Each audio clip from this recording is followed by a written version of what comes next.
Hello friends and welcome to Sleepy Classes. In today's premix जहाँ पे हम discuss करेंगे पॉलिटी एंड गवर्नेंस से रिलेटेड कुछ important questions. Just to let you know beforehand 31 March तक जो है हम लोगों ने डिसाइड किया है to provide our crash course videos free of cost to one and all, right? 31 March तक आप इनको अवेल कर सकते हैं। उसके बाद जितने भी वीडियोस आएंगी उनको देखने के लिए यू विल हैव टू पे। Otherwise you have the option कि आप अगर आपने अभी कुछ वीडियोस देख ली होंगी उनके बेसिस पे अगर आप अभी पे कर देते हैं बिफोर 31 मार्च, आप ये जो कूपन है राइट इसको यूज करके ₹1000 ऑफ पा सकते हैं ऑन आर क्रैश कोर्स और इवन आर टेस्ट सीरीज। ठीक है, तो ये जो है आपके पास अवेलेबल है। For more information you can visit our site. Let's start with our premix now. पहला क्वेश्चन अब कहता है इनमें से कौन सी स्टेटमेंट्स जो है करेक्ट है with regard to money bill. Static का क्वेश्चन है, ठीक है, तो ध्यान से पढ़िएगा, आसान क्वेश्चन है।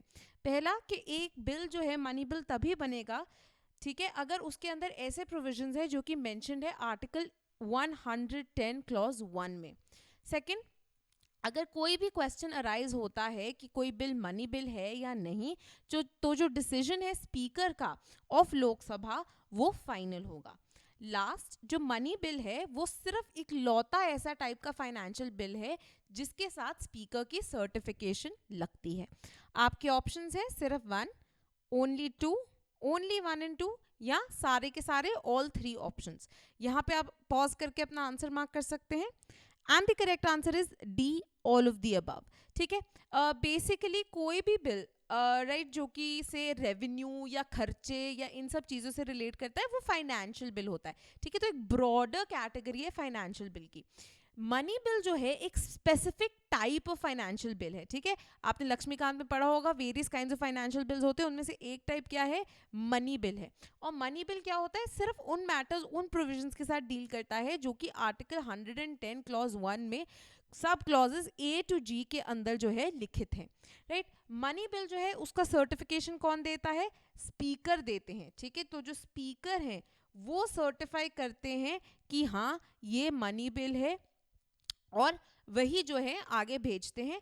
और जी हाँ, स्पीकर का ये जो एक सर्टिफिकेशन है उसको फाइनल माना जाता है। Now there was a lot of debate with regard to कि क्या स्पीकर का जो सर्टिफिकेशन है वो फाइनल है कि नहीं। आपको याद होगा जब आधार को लेके ये इशू उठा था तब ये बोला गया था, क्योंकि आधार को इस बिल की तरह जो है पेश किया गया था। ठीक है, तो सुप्रीम कोर्ट के पास गया था, इवन दो उन्होंने ये करेक्ट लॉजिक माना था आधार को इंक्लूड करना as a money bill, but the fact कि ये सुप्रीम कोर्ट के पास जा सकता था, तो क्या ये क्वेश्चन उठाता है on the speaker's authority. We really don't have a last से अभी तक, तो इसीलिए it will be better that you stick to कि स्पीकर का डिसीजन जो है, स्पीकर का सर्टिफिकेशन जो है वो फाइनल है। ठीक है, next up is Umesh Sinha committee जो है किस काम के लिए कॉन्स्टिट्यूट की गई थी। काफी इंपॉर्टेंट था ये, लास्ट ईयर भी काफी चर्चे में था। पहला, स्टडी करने के लिए जो यूज है एंड कितना ज्यादा जरूरी है लेटरल एंट्री का सिविल सर्विसेज में। सेकेंड ऑप्शन है आपका सजेस्ट करने के लिए changes to representation of people act of 1951, social media expansion को मद्देनजर रखते हुए। फिर रिफॉर्म सजेस्ट करने के लिए इन स्ट्रक्चर ऑफ जीएसटी एंड किस तरह से ये जो फंड्स हैं उनको और बेटर यूटिलाइज कर सकते हैं।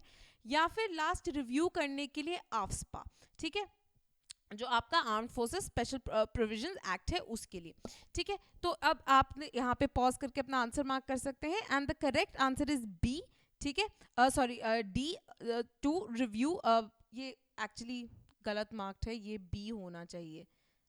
राइट, ये सोशल मीडिया एक्सपेंशन के लिए बना गया था, नॉट फॉर आफ्सपा। ठीक है, तो ये बी है इसका सही आंसर, ना कि डी। राइट, तो आप इसको करेक्ट कर लीजिएगा। इलेक्शन कमीशन ऑफ इंडिया ने बेसिकली 2018 में कॉन्स्टिट्यूट की थी एक 14 मेंबर की कमिटी जो कि सजेस्ट करेंगे changes to section 126 of the RPA, considering कि सोशल मीडिया के कारण बहुत ज़्यादा एक्सपेंशन हो गया है।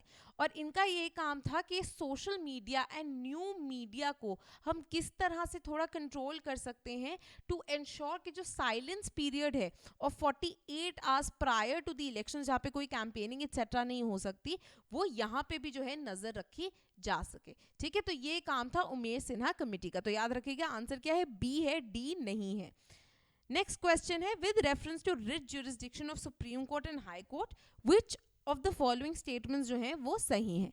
पहली, सुप्रीम कोर्ट जो है रिट्स इशू कर सकती है सिर्फ इन्फोर्स करने के लिए fundamental rights, whereas high court जो है इशू कर सकती है रिट्स किसी भी पर्पस के लिए। सेकंड, सुप्रीम कोर्ट जो है इशू कर सकती है रिट अगेंस्ट एनी ऑर्गेनाइजेशन जो कि डिफाइन की गई है as per article 12, whereas high court जो है इशू कर सकती है रिट्स अगेंस्ट एनी ऑर्गेनाइजेशन जिसका पब्लिक कैरेक्टर हो। ठीक है, इनमें से कौन सी स्टेटमेंट्स जो है करेक्ट है? आपके ऑप्शंस है 1 ओनली, 2 ओनली, बोथ 1 and 2 या नीदर 1 nor 2। यहाँ पे आप पॉज करके अपना आंसर मार्क कर सकते हैं।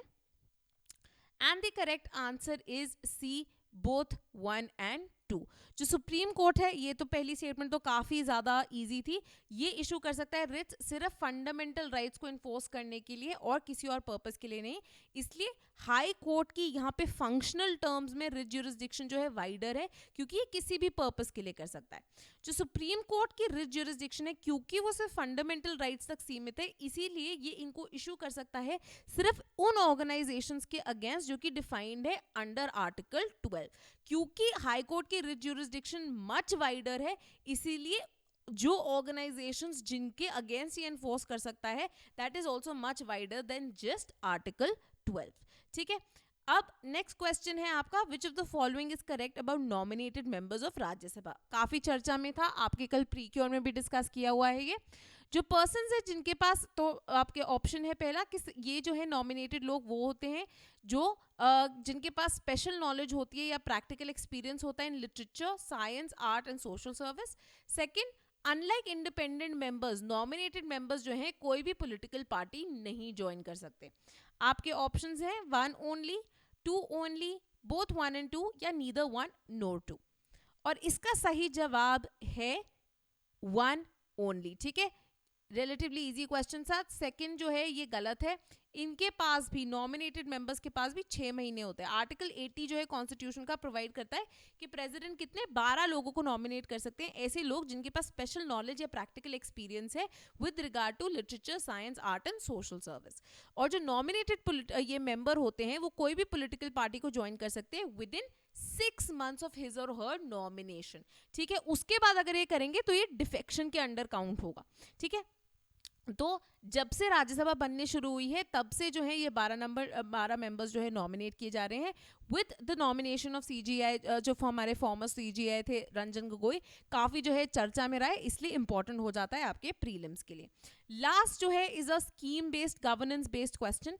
ये कहता है विच ऑफ द फॉलोइंग इज और आर ट्रू अबाउट द समग्र शिक्षा स्कीम। पहली, ये एक सेंट्रली स्पॉन्सर्ड स्कीम है जो कि प्रोवाइड करने की कोशिश करती है holistic and inclusive higher education, जो कि इंक्लूड करता है कॉलेजेस एंड यूनिवर्सिटीज को। सेकंड, ये जो स्कीम है प्रोवाइड करती है कि जो स्टेट्स एंड यूटीज है वो सेटअप करेंगे यूथ एंड इको क्लब, जो कि डेवलप करने की कोशिश करेंगे लाइफ स्किल्स को एंड इन्वायरमेंटल एक्टिविटीज को इंकरेज करेंगे स्टूडेंट्स के अंदर। ठीक है, अब आपके ऑप्शंस हैं 1 ओनली, 2 ओनली, बोथ 1 and 2 या नीदर 1 nor 2। ठीक है, पीआईबी में भी ये काफी कवर किया गया था, काफी जो है एक नई स्कीम है, राइट, 18-19 से जो है ये शुरू हुई थी, राइट। तो इसका जो सही जवाब है दैट इज 2 ओनली। जो फर्स्ट स्टेटमेंट है वो गलत है। समग्र शिक्षा जो है एक सेंट्रली स्पॉन्सर्ड स्कीम है, बट ये एक इंटेग्रेटेड स्कीम है, किसके लिए? स्कूल एजुकेशन के लिए, कॉलेजेस एंड यूनिवर्सिटीज के लिए नहीं है, किसके लिए? स्कूल एजुकेशन के लिए। और साब्ज्यूम करती है 3 जो पहले चलाई जा रही स्कीम्स थी, कौन सी? सर्व शिक्षा अभियान, राष्ट्रीय माध्यमिक शिक्षा अभियान एंड टीचर एजुकेशन। ये एक ओवर आर्चिंग प्रोग्राम है स्कूल एजुकेशन सेक्टर के लिए, जो कि प्री स्कूल से लेके 12वीं कक्षा तक जो है ये चलेगा एंड इंश्योर करता है कि इंक्लूसिव और इक्विटेबल क्वालिटी एजुकेशन जो है प्रोवाइड की जा सके हर स्कूल लेवल पे। ठीक है, तो चाहे वो प्री प्राइमरी हो, प्राइमरी हो, अपर प्राइमरी हो, सेकेंडरी हो, सीनियर सेकेंडरी हो। तो इंफ्रास्ट्रक्चर की अगर बात करें, जेंडर इक्विटी की बात करें, क्वालिटी टीचर्स की अगर बात करें, इन सभी को जो है प्रोवाइड करने की कोशिश करता है। साथ ही में इन्होंने अप्रूवल भी दे दी है स्टेट्स एंड यूटीज को कि सेटअप कर सकते हैं youth and eco club government schools में। किसमें? गवर्नमेंट स्कूल्स में इन 2019 एंड 20 अंडर दिस समग्र शिक्षा। यूथ क्लब्स जो होंगे ये life skills, self esteem, self confidence ये सब डेवलप करेंगे। एंड इको क्लब्स जो है basically environmental activities and projects जो हैं उन पे फोकस करेंगे। ठीक है, so these were your questions for today. Please keep revising, Keep taking good care of your health. Please stay at home and stay safe. Thank you and see you in the next lecture.